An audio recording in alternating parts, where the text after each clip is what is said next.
It's fitted with a plastic door. You can see that on the aircraft now.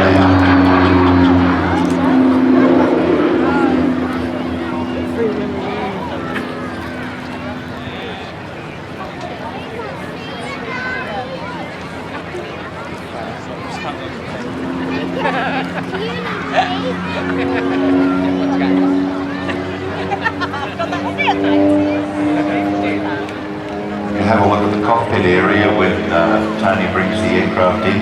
You can see just how great the visibility is. A good friend of mine, he was seconded to the 25th TAS, which is the Tactical Air Support Squadron. He around Vietnam and occasionally near the Cambodian border. You can see the sponsons that stick out under the fuselage that would carry some of the armour there. In that rear fuselage area behind the cockpit, they could carry up to 6 armed troops.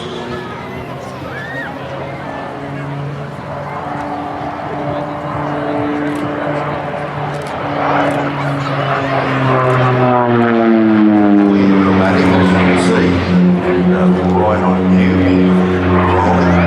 This was one of the major advantages of this aircraft in close air-to-ground operations with friendly forces. They could really pinpoint bomb. See, the gear is now down, coming in for a steep approach. Said Tony has actually landed the aircraft here for the previous 2 shows.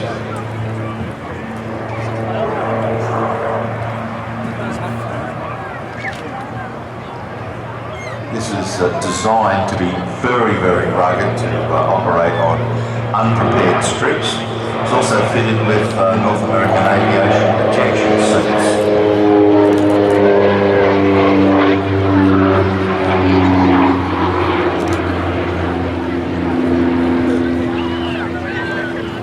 Could actually carry up to 4 7.62 M60 machine guns.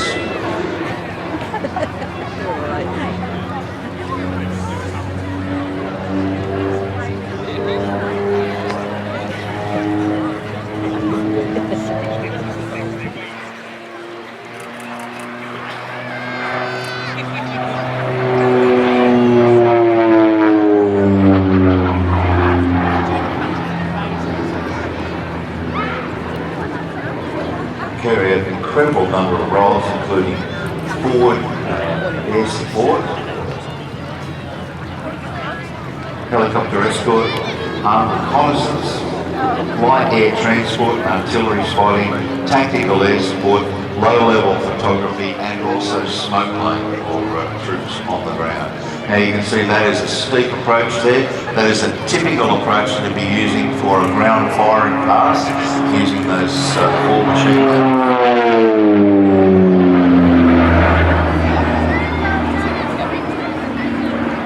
And a very survivable machine as well, very solidly constructed.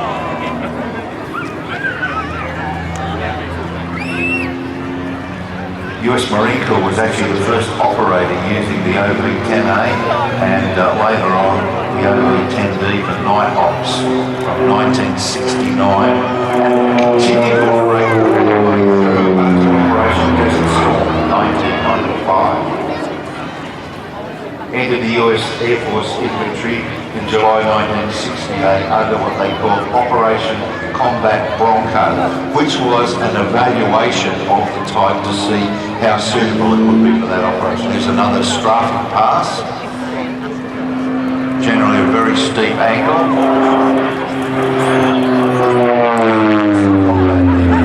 This looks gentle, they did a lot more in combat operations, generally rolling out at the top of the trees to avoid ground fire.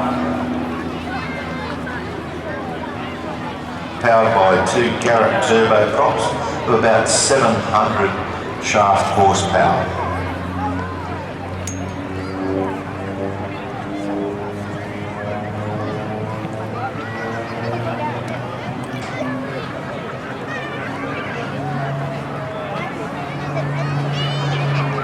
aircraft were modified to carry all sorts of different systems, including the laser target designator and using the name call sign. US Navy had 4 light attack squadrons in Vietnam, and these aircraft were also used so they could be flown on and off not only carriers but also assault ships as well.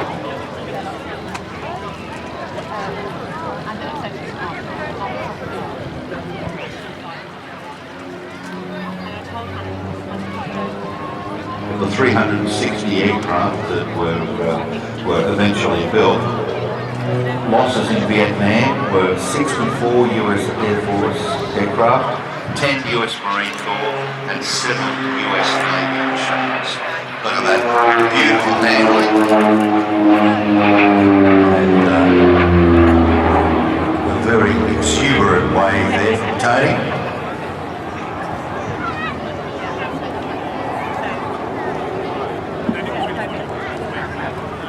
Gear down again. Coming up for the last pass.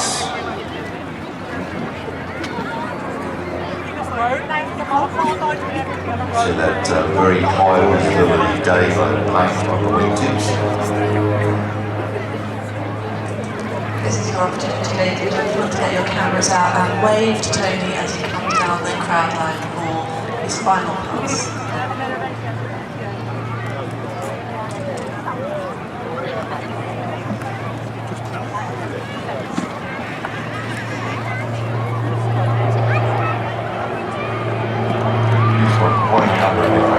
And there he is waving, ladies and gentlemen, giving him a huge wave because he can certainly see you from that cockpit.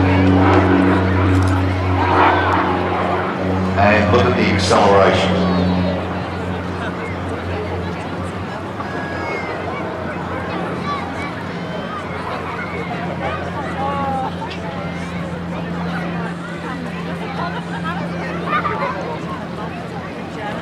Used by the USA, Colombia, Germany, Indonesia, Philippines, Thailand and also Venezuela.